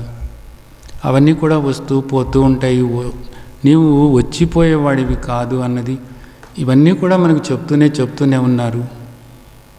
కాబట్టి మీ మీదకు మీ దృష్టి వెళ్ళేలాగా మీరు ఎలా ఉన్నారో ఈ దేహంలో తెలుసుకోవటానికి ప్రయత్నం చేయండి. ఎలా ఉన్నారు? ఒకటే మనకి ఇక్కడ చెప్తున్నారు. ఏమని చెప్తున్నారు? వీటన్నిటినీ కూడా గమనిస్తూ ఉన్నావు, చూస్తూ ఉన్నావు అన్నమాట. గమనిస్తూ ఉన్నావు. పశ్యతి అన్న మాటలు మనం చెప్పుకున్నాం. ఇక్కడ ఈ అధ్యాయంలో 3 సార్లు ఏమో పశ్యతి అన్న మాట వస్తుందన్నమాట. అలా చూస్తున్నావు. నీ చేత చూడబడేది వేరు, నీవు చూసేవాడివి, నువ్వు గమనించేవాడివి. ఇది బాగా జీర్ణం చేసుకోవాల్సిన విషయం. సరే, ఇక్కడ ఈ శ్లోకంలో తండ్రి ఆకాశాన్ని ఉదాహరణగా తీసుకుని మనకు చెప్తున్నారన్నమాట. యదా సర్వగతం సౌక్ష్యాత్ ఆకాశం నోపలిప్యతే సర్వత్ర అవస్థితో దేహే తదాత్మా నోపలిప్యతే. ఆకాశము సర్వగతమై ఉంది, సర్వవ్యాపకమై ఉంది. ఆకాశం చలించేది కాదు. ఆకాశం అంటే ఖాళీ మొత్తం అంతటా ఉన్నటువంటిది ఆకాశం. అన్నిటికీ అవకాశం ఇచ్చినటువంటిది ఆకాశం. అలాంటి ఆకాశం ఏ విధంగా ఉంది? ఇక్కడ సర్వవ్యాపకమై ఉంది. అలాగే ఆకాశము ఏ చలనము కూడా లేనే లేదు. తర్వాత ఆకాశాన్ని అంటే ఖాళీని ముక్కలు చేయటానికి వీలు కాదు కదా. ఇప్పుడు చూడండి, ఆకాశాన్ని మనం తాకటానికి కూడా కుదరదు. అదేం వస్తువు కాదు కదా. ఆకాశము మన స్పర్శకు అందేటటువంటిది కాదు. అలాగే ఈ రూపము ఉన్నటువంటిది కానే కాదు. అలాగే ఆకాశానికి ఏ రుచి కూడా లేనే లేదు, ఏ వాసన కూడా లేనే లేదు. అలాంటిది ఆకాశం. అంటే నీ ఇంద్రియాలు ఆకాశాన్ని తెలుసుకోవటానికి కుదరదు. అంటే అలాంటి ఆకాశము దగ్గరగా ఆత్మకు దగ్గరగా ఉంది అని చెప్తారన్నమాట. ఆకాశానికి ఆత్మకు అంత దగ్గర. ఆత్మ సూక్ష్మాతి సూక్ష్మము అంటారన్నమాట. సూక్ష్మాతి సూక్ష్మం అవ్వటం వల్లనే నువ్వు తెలుసుకోలేకపోయావు అన్నది గడిచిన శ్లోకాల్లో మనం తెలుసుకున్నాము. అలాగే ఆకాశం కూడా సూక్ష్మాతి సూక్ష్మమైనటువంటిది. సూక్ష్మాతి సూక్ష్మమైనటువంటి దానివల్ల ఇక్కడ ఆ ఉదాహరణను మనకు తండ్రి అందిస్తున్నారన్నమాట. అంటే ఆకాశం సర్వవ్యాపకం, ఆత్మ కూడా సర్వవ్యాపకమే. ఆకాశాన్ని ఖండించడానికి, ముక్కలు చేయటానికి వీలు కాదు. అలాగే ఆత్మను కూడా ముక్కలు చేసేటటువంటిది కాదు, సర్వవ్యాపకమై ఉంది. ఆకాశాన్ని తగలబెట్టలేము, నరకలేము, కాల్చలేము, ఏది చేయలేము కదా ఆకాశాన్ని. అలాగే ఆత్మను కూడా, ఆత్మ నరకబడేది కాదు, ఆత్మ తడపబడేది కాదు. అంటే అంత దగ్గర సంబంధాలు. అలాగే ఆకాశం ఏ వికారాలు, ఏ మార్పులు చెందేది కాదు. అలాగే ఆత్మ కూడా ఏ వికారాలు, ఏ మార్పులు చెందేది కాదు.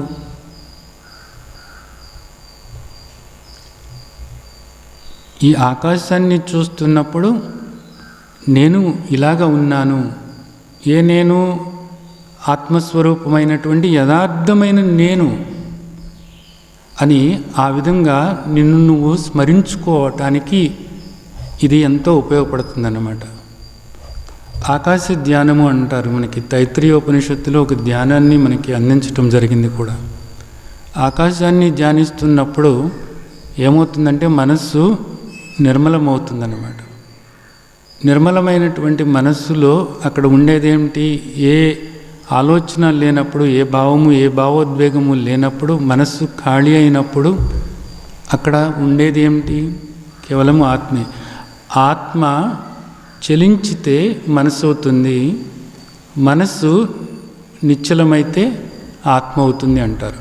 ఆత్మలో ఒక చలనం వస్తే అది మనస్సు అవుతుంది. ఆ మనస్సే నిశ్చలమైతే ఆత్మే. ఒక సముద్రం నుండి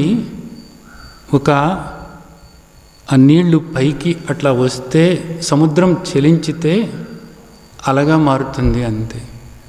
ఆ అలంతా కూడా ఏంటి? నీళ్ళే. నీళ్లు కాక మరి ఇది కూడా లేనే లేదు.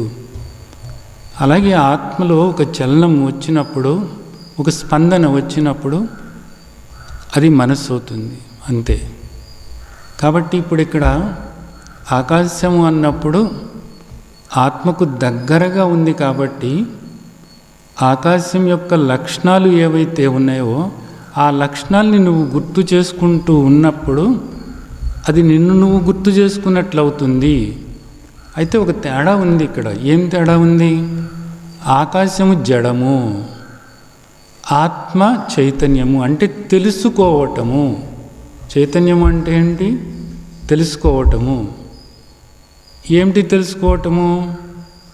ఇక్కడ మనస్సులో ఏం జరుగుతుందో తెలుసుకుంటున్నావు, దేహంలో ఏ మార్పులు జరుగుతున్నాయో తెలుసుకుంటున్నావు, ఇక్కడ ఇదంతా చుట్టుపక్కల ఏం జరుగుతుందో తెలుసుకుంటున్నావు. ఇవన్నీ తెలుసుకుంటున్నావు. ఇవన్నీ తెలుసుకోవటంతో పాటు నువ్వు వీటిని తెలుసుకుంటున్నటువంటి నిన్ను నీవు కూడా తెలుసుకుంటున్నావు. ఇది ముఖ్యమైనటువంటిది. వీటికి వేరుగా, ఈ దృశ్యానికి వేరుగా వీటన్నిటినీ తెలుసుకుంటున్నటువంటి, వీటన్నిటికీ ద్రష్టమైనటువంటి నిన్ను కూడా నీవు తెలుసుకుంటున్నావు. నీ లక్షణాలతో సహా నిన్ను నువ్వు తెలుసుకుంటున్నావు. నీ లక్షణాలతో సహా నిన్ను నీవు తెలుసుకుంటున్నావు. ఆకాశం అలా తెలుసుకోలేదు. ఆకాశము అలా తెలుసుకోలేదు. ఈ తేడా ఉంది. మిగతా అన్నీ కూడా ఆత్మకు సంబంధంగానే ఉన్నాయన్నమాట. అది సరే. ఇక్కడ సర్వత్రా అవస్థితో దేహే తదాత్మ నోపలిప్యతే. ఇక్కడ ఆకాశానికి ఏది కూడా అంటనే అంటదు కదా. ఇక్కడ మనం పెద్ద పొగేసామనుకోండి, ఆకాశానికి ఏమంటదు, ఖాళీకి ఏమంటదు. అలాగే ఇక్కడ నువ్వు దేన్నైనా తీసుకొచ్చి నరికినా కానీ ఆకాశానికి ఏమంటదు. నువ్వు ఇక్కడ ఏది చేసినా ఆకాశానికి ఏది అంటదు. అలాగే నువ్వు ఈ దేహంలో ఉన్నావు. అయితే ఈ దేహం చేసేటటువంటి పనులు ఏవైతే ఉన్నాయో, కర్మలు ఏవైతే ఉన్నాయో, ఆ కర్మలు ఇవేటితోనూ కూడా నీకు సంబంధం లేదు. ఎలాగా? ఆకాశం ఏదైతే ఉందో ఆకాశంలో ఏది జరిగినా ఆకాశానికి ఏ విధంగానూ సంబంధం లేకుండా, వాటితో ఈ అంటూ లేకుండా ఆకాశం ఎలా ఉంటుందో అలాగే ఆత్మవైనటువంటి నీవు ఈ దేహంలో ఉన్నప్పటికీ కూడా ఈ దేహం చేసేటటువంటి పనులు ఏవైతే ఉన్నాయో ఆ పనులు ఏటితోనూ కూడా నీకు సంబంధం లేదు. సంబంధం లేదా? సాక్షిగా ఉంటే సంబంధం లేదు. నిన్ను నువ్వు తెలుసుకొని నీవు సాక్షిగా ఉంటే నీకు సంబంధం లేదు. నీవు సాక్షిగా లేకపోతే, ద్రష్టగా లేకుండా దేహంతో కలిసిపోతే నీకు సంబంధం ఏర్పడింది, సంగమం ఏర్పడింది. సంగమం ఏర్పడ్డప్పుడు ఏమవుతుంది? సంబంధం ఏర్పడుతుంది. ఇది అర్థం చేసుకోవాలి. నీవుగా ఉండాలి. శాశ్వతమైనటువంటి పరమాత్మ స్వరూపమైనటువంటి నీవుగా ఉండాల్సింది పోయి మలమూత్రాలతో కూడినటువంటి దేహంతో మమేకం చెంది అది చేసే పనులని, తాత్కాలికంగా వచ్చిన ఈ దేహాలు చేసే పనులని తగుదనమ్మని నేను చేస్తున్నానని దానిలో దూరిపోయి మమేకమైనప్పుడు దుఃఖం అన్నది వస్తుంది. ఇక్కడ అదే సంసారము అనబడుతుంది. కాబట్టి ఆ దుఃఖం నుంచి బయటపడాలి అనుకున్నప్పుడు నిన్ను నువ్వు తెలుసుకోవాలి. నిన్ను నువ్వు తెలుసుకుంటే ఏమవుతుంది? అసలు నాకు దుఃఖమే లేదు అనేది నీకు తెలుస్తుంది. నేను దుఃఖ స్వరూపుడిని కాదు అనేది నీకు తెలుస్తుంది. అది ఇక్కడ మనకి తండ్రి చెప్తున్నారు. ఆకాశంలో మబ్బులది వస్తూ ఉంటాయి చూడండి, రకరకాల మబ్బులు కమ్ముతూ ఉంటాయి. ఒక్కోసారి పెద్ద వర్షం వస్తూ ఉంటుంది, అరణ్యాలు తగలబడిపోతూ ఉంటాయి. ఏం జరుగుతున్నా ఆకాశానికి ఏమన్నా పట్టిందా చెప్పండి? ఏ మార్పు కూడా చెందదు. అలాగే ఈ దేహంలో ఏ అవయవాల్లో ఏ మార్పులు వస్తున్నప్పటికీ కూడా, ఏ జబ్బులు వస్తున్నప్పటికీ కూడా, మనసులో ఏ వికారాలు కలుగుతున్నప్పటికీ కూడా, ప్రాణచలనంలో ఏ వికారాలు కలుగుతున్నప్పటికీ కూడా అన్నిటినీ నేను చూస్తూనే ఉన్నాను. వాటితో సంబంధం లేదు అని నేను తెలుసుకుంటూనే ఉన్నాను. నేను ద్రష్టగా ఉన్నాను, నేను సాక్షిగా ఉన్నాను. ఇది ఏర్పరచుకోవాలి అంతే. నిరంతరము కూడా ఇది ఏర్పరచుకుంటూ ఉండాలి. ఉదాహరణ బాగా గుర్తుంచుకోవాల్సినటువంటిది. రెండవ ఉదాహరణ చెప్తున్నారు తర్వాత శ్లోకంలో. యథా ప్రకాశయత్యేకః కృష్ణం లోకమిమం రవి క్షేత్రం క్షేత్రీ తథా కృష్ణం ప్రకాశయతి భారత. ఇక్కడ ప్రకాశం ఉదాహరణ తీసుకుని, అంటే ఆ వెలుగుని ఉదాహరణగా తీసుకుని మనకు చెప్తున్నారన్నమాట. ఇది ఇక్కడ క్షేత్రాలు అనేకం ఉన్నాయన్నమాట. ఆ క్షేత్రాల్లో ఉన్నటువంటి క్షేత్రజ్ఞుడు ఒక్కడే అనేటటువంటిది మరలా మనకు గుర్తు చేస్తున్నారన్నమాట. ఇక్కడ ఏం చెప్తున్నారు? ఈ లోకం అంటే ఈ జగత్, ఈ ప్రపంచంలో ఈ వ్యక్తమయ్యేటటువంటి ఈ ప్రపంచం ఏదైతే ఉందో, ఈ ప్రపంచం అంతటినీ కూడా ప్రకాశింపచేస్తున్నటువంటిది ఒకే ఒక్క సూర్యుని యొక్క కాంతి, సూర్యప్రకాశం అంతే. ఒకే సూర్యుడు ఈ జగత్తుని ప్రకాశింపజేస్తున్నాడు. ఇక్కడ ఎన్ని రకాలు ఉన్నాయి చెప్పండి? ఈ ప్రపంచం అంటే ఎన్నో రకాలు మనం చూస్తున్నామన్నమాట. చరాచరాలు ఎన్ని ఉన్నాయి? 84 లక్షల జీవరాశి అట. ఆ తర్వాత వృక్షాలున్నాయి, నదులున్నాయి, పర్వతాలున్నాయి. అలాగే నిజానికి సూర్యుడే కాకుండా, సూర్యమండలమే కాకుండా తర్వాత ఎన్నో నక్షత్రాలు ఉన్నాయి. ఈ మొత్తం జగత్తుని కూడా ప్రకాశింపచేస్తున్నటువంటిది ఎవరు అంటే ఒక్క సూర్యుడు. అది ఇక్కడ చెబుతున్నారు. లోకమిమం రవి యదా ప్రకాశయత్యేకః, ఏకమైనటువంటి ఒక్కడే అయినటువంటి సూర్యుని యొక్క ప్రకాశమే ఈ జగత్తునంతటినీ కూడా ప్రకాశింపచేస్తున్నటువంటిది. అలాగే క్షేత్రం క్షేత్రీ తథా కృష్ణం ప్రకాశయతి భారత.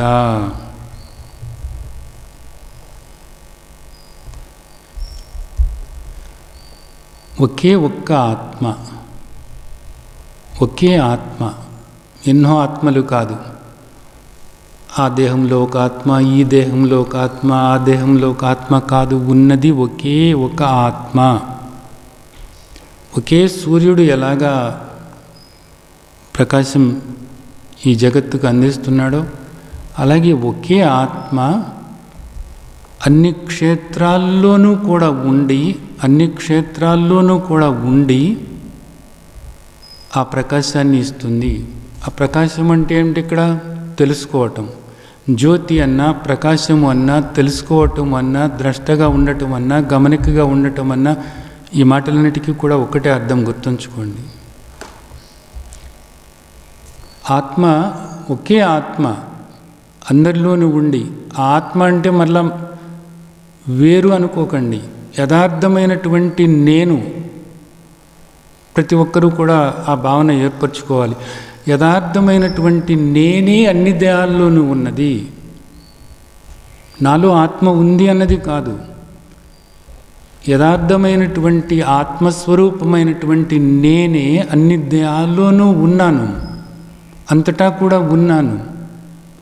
అన్ని దేహాల్లోనూ ఉన్న నేనే ఇవన్నీ కూడా ఆయా దేహాలు తెలుసుకునేలాగా చేస్తున్నది నేనే. క్షేత్రం క్షేత్రి, కృష్ణం అంటే అన్ని క్షేత్రాల్లోనూ కూడా ఉన్నటువంటిది నేనే అనేది చెబుతున్నారన్నమాట. క్షేత్రాలు మారుతూ ఉండవచ్చు, క్షేత్రాలు మారుతూ ఉండవచ్చు, రకరకాలుగా ఉండవచ్చు. ఆ మనసులు వేరువేరుగా ఉండవచ్చు, ఆ చేసే కర్మలు వేరువేరుగా ఉండవచ్చు, ప్రారబ్ధవశాత్తు వాళ్ళు పొందేటటువంటి ఫలాలు వేరుగా ఉండవచ్చు, వాళ్ళ స్వభావాలు వేరుగా ఉండవచ్చు. కానీ ఆయా క్షేత్రాల్లో ఉన్నటువంటి క్షేత్రజ్ఞుడనైనటువంటి నేను ఒక్కడినే. మళ్ళీ ఇక్కడ కరెంటు ఉదాహరణ ఒకసారి మళ్ళీ గుర్తు చేసుకోండి. అది ఇక్కడ మనకి చెప్తున్నారనమాట. సూర్యుడు ఉదాహరణ ఇక్కడ చెప్పారు. ఈ రెండు కూడా చాలా ముఖ్యమైనవి. అంటే ఇక్కడ తెలుసుకుంటూ ఉన్నాను అనేది చెప్తున్నారు. మనకి ఆత్మ యొక్క లక్షణాలు ఏమిటి అంటే సత్ చిత్. సత్ అంటే ఉండటము, చిత్ అంటే తెలుసుకోవటము. సత్ అంటే ఉండటము, చిత్ అంటే తెలుసుకోవటము. ఇందాక పై శ్లోకంలో వచ్చి ఆకాశాన్ని మనకు ఉదాహరణగా చెప్పారు. ఆకాశం అంటే ఖాళీ, ఖాళీ ఉంది అంతే. అంటే ఉండటము, ఉండటం అనేటటువంటి దానికి ఆకాశాన్ని ఉదాహరణగా చెప్పారు. ఇక్కడ ప్రకాశం అన్నప్పుడు తెలుసుకోవటము. ఇక్కడ సూర్యుని యొక్క ప్రకాశాన్ని మనకు చిత్తుకి అంటే చైతన్యానికేమో సూర్యప్రకాశం చెప్పారన్నమాట, సత్తుకేమో ఆకాశాన్ని ఉదాహరణగా చెప్పారన్నమాట. రెండు ఉదాహరణలు ఎందుకు చెప్పారనేది మనం ఆలోచించినట్లయితే గొప్ప ఆనందం కలుగుతుంది మనకు. ఆకాశాన్నేమో సత్తుకి ఉదాహరణగా చెప్పారు, సూర్యప్రకాశాన్నేమో చిత్తుకి ఉదాహరణగా చెప్పారన్నమాట. అంటే ఆ ప్రకాశం ఉన్నప్పుడే కదా మనం తెలుసుకుంటున్నాం. ఖాళీ ఉంది, ఖాళీని కూడా మనం చూడాలన్న ప్రకాశం ఉండాలి ఇక్కడ మనకి. కాబట్టి ఈ రెండు శ్లోకాలు కూడా ఏమిటి? ఆత్మగా మన యొక్క స్వరూపం యొక్క లక్షణాలు. ఆత్మస్వరూపంగా, ఆత్మగా, క్షేత్రజ్ఞుడుగా అంతటా కూడా ఉన్నాము. ఖాళీలాగా అంతటా ఉన్నాము, ఆకాశంలాగా అంతటా ఉన్నాము. అలాగే సూర్యప్రకాశంలాగా అన్నీ తెలుసుకుంటూ ఉన్నాము. తెలుసుకుంటూ ఉన్నాము, ఉండటము, తెలవటము. మన స్వరూపము సచ్చిద్ స్వరూపము, సచ్చిద్రూపము, సచ్చిదానంద స్వరూపము, సచ్చిదానంద ఆత్మస్వరూపము అనేటటువంటిది మనం గ్రహించటానికి ఈ రెండు శ్లోకాలు కూడా ఎంతగానో మనకు ఉపయోగపడతాయి అన్నమాట. తర్వాత క్షేత్రజ్ఞయోరేవం అంతరం జ్ఞానశిక్షుష భూత ప్రకృతి మోక్షం చయ విదుర్యాంతితే పరం. ఈ విధంగా ఇక్కడ క్షేత్రజ్ఞుల యొక్క అంతరం అంటే ఆ భేదము ఏదైతే ఉందో ఆ భేదము తెలుసుకున్న వాళ్ళు క్షేత్రం అంటే ఏంటి, క్షేత్రజ్ఞుడంటే ఎవరు? క్షేత్రము, క్షేత్రజ్ఞుడంటే ఇలా చూసి అదేదో అనుకోవటం అన్నది కాదు. ఇక్కడి నుండి తెలుసుకోవాలి. నేను క్షేత్రజ్ఞుడను. ఇప్పటివరకు నేను దేహము అనుకున్నాను. ఈ దేహము వేరు, ఈ దేహము అన్నప్పుడు ఈ మనసు, ఈ దేహము, అలాగే ఈ చూసేదంతా కూడాను, ఇదంతా కలిసి క్షేత్రము. దీన్ని గమనించే నేను క్షేత్రజ్ఞుడను అని తెలుసుకోవాలి. ఇంకా ఏం తెలుసుకోవాలి? ఈ క్షేత్రమంతా కూడా మారేటటువంటిది. ఈ క్షేత్రము అనేటటువంటిది దీనికి స్వయంగా అస్తిత్వం అనేది లేనేలేదు. ఇదంతా కూడా మిథ్య. ఇదంతా కూడా ఈ నామరూపాలు ఏవైతే ఉన్నాయో ఈ నామరూపాలు అనేటటువంటివి మిథ్య. ఇవి మారేటటువంటివి, స్వయంగా లేనేలేదు అనేది తెలుసుకోవాలి. భూత ప్రకృతిం మోక్షం అన్నారు. ఇక్కడ ఈ మాట ఏంటంటే భూత ప్రకృతిం మోక్షం అంట. భూత ప్రకృతి అంటే ఏంటి? ఈ కనిపించేటటువంటిది అంతా కూడా యథార్థము అనుకుంటున్నావు. ఏది? ఈ దేహంతో సహా ఈ దేహమే నేను అనుకుంటున్నావు. ఈ దేహమే నేను అనుకుంటున్నావు. ఈ కనిపించేదంతా కూడా ఈ నామరూపాలన్నీ కూడా యథార్థము అనుకుంటున్నావు. ఎప్పుడైతే నీకు క్షేత్రజ్ఞ విభాగ యోగంలో తండ్రి చెప్పినటువంటిది పూర్తిగా నీకు అవగాహన అవుతుందో అప్పుడు నీవు దీని నుంచి బయటపడతావు. దేని నుంచి బయటపడతావు? భూత ప్రకృతి మోక్షం. దీని నుంచి బయటపడతావు. దేని నుంచి? ఇప్పుడు వరకు నువ్వేమనుకున్నావు? ఈ మారేటటువంటిది, ఈ మిథ్య అయినటువంటిది ఈ దేహము నేను అనుకున్నావు. ఇదంతా యథార్థం అనుకున్నావు. ఇదంతా ఎందుకు జరిగింది? అజ్ఞానం వల్ల జరిగింది. ఎప్పుడైతే మనకు శ్రీమద్భగవద్గీతలో ఈ జ్ఞానబోధ మనకు అందించారో, ఎప్పుడైతే ఈ జ్ఞానబోధ అవగాహన చేసుకున్నామో అప్పుడు నీకు అర్థమవుతుంది. ఏమర్థమవుతుంది? ఈ మారేటటువంటిది, ఈ తాత్కాలికమైనటువంటిది నేను కాదు అని. అప్పటి వరకు ఇది నేను నేను నేను అనుకుంటున్నటువంటి నీవు ఇదంతా కూడా నన్ను పట్టేసి ఉంది. నాకు ఇవన్నీ కూడా బంధాలుగా ఉన్నాయి. వీటిలో నేను కూరుకుపోయాను, నేను ఇరుక్కుపోయాను, వీటి నుంచి నేను బయటపడలేకపోతున్నాను అనుకుంటున్నావు. నిజమే. నువ్వు దేహం అనుకున్నప్పుడు ఇవన్నీ యథార్థమే. నువ్వు దేహం అనుకున్నప్పుడు నీ చుట్టూతా కూడా నీవు కొన్ని బంధాలు ఏర్పరచుకున్నావు, బాంధవ్యాలు ఏర్పరచుకున్నావు, స్నేహాలు ఏర్పరచుకున్నావు, పనులు ఏర్పరచుకున్నావు, కర్తవ్యాలు ఏర్పరచుకున్నావు.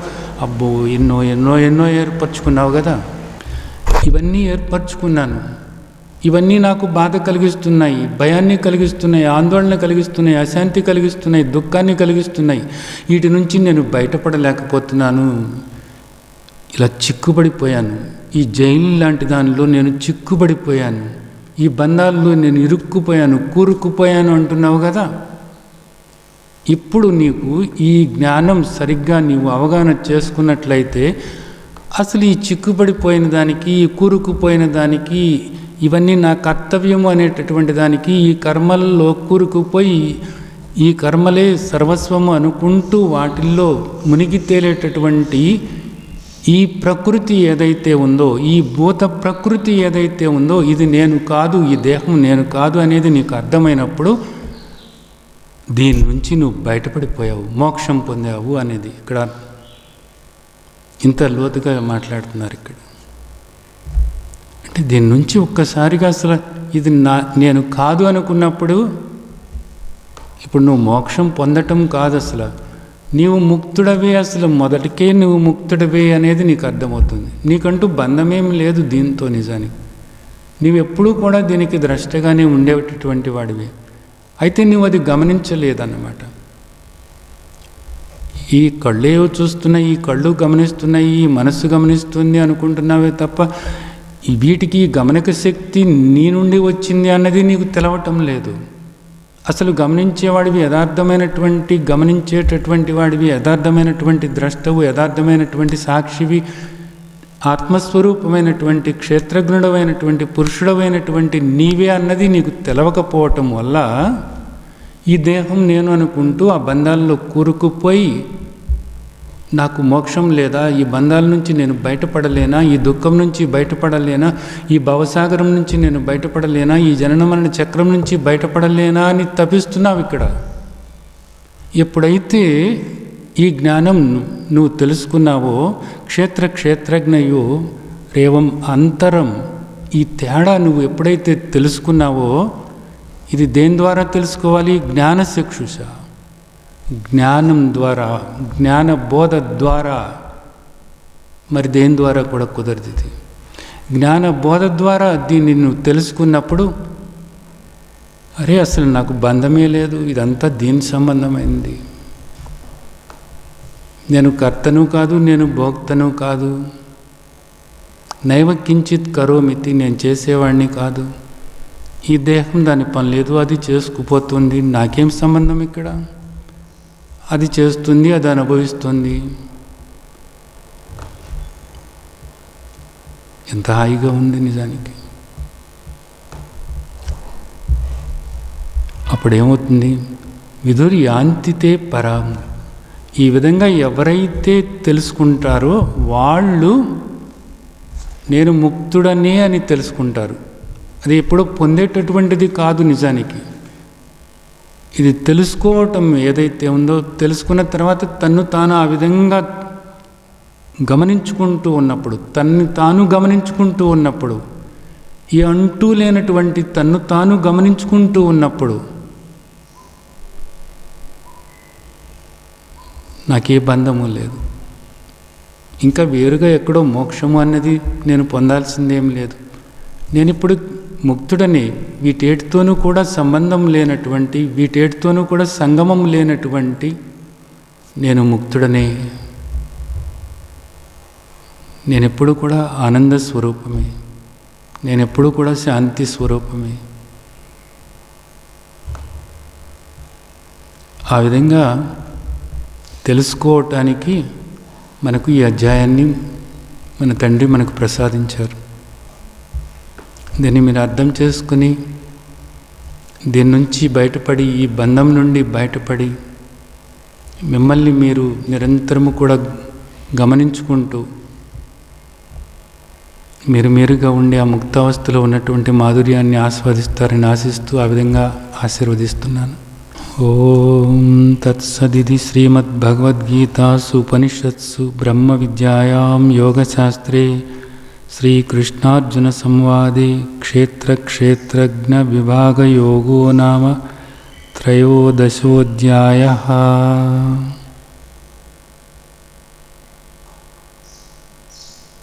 ఓం తత్సత్. హరి ఓం తత్సత్. జై సచ్చిదానంద్. లోకా సమస్తా సుఖినో భవంతు. లోకా సమస్తా సుఖినో